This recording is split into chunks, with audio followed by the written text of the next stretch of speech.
तालुक्यातील जनतेनेच त्याचा अर्ज भरलेला आहे आणि ही निवडणूक आम्ही नाही, पिचड खानदानाने नाही, पिचड परिवाराने नाही, तर अकोला तालुक्यातील जनतेनेच हातात घेतलेली आहे आणि त्याचा प्रचारही तेच करत आहे।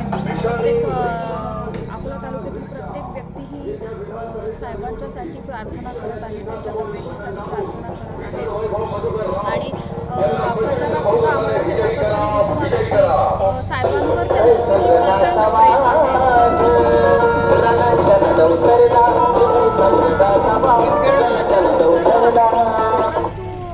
आम्हाला असं प्रचार करताना दिसून आलं की साहेबांवर या अकोला तालुक्यातील जनतेचं प्रचंड प्रेम आहे आणि त्याच्यातूनच आम्हाला आता साहेबांचे जे अपुरे कामं राहिलेले आहेत ते आम्हाला साहेबांचे पूर्ण करायचे आहेत। त्यासाठी मी अकोला तालुक्यातील तमाम जनतेला प्रार्थना करते, विनंती करते की त्यांनी येत्या 20 तारखेला तुमच्या भाऊंना रिक्षा या चिन्हावरती चिन्हासमोरील बटन दाबून त्यांना प्रचंड मताने विजयी करा।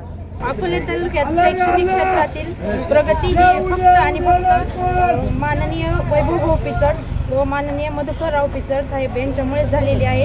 तर त्यांना रिक्षा या चिन्हावर समोरील बटन दाबून प्रचंड मताने विजयी करा।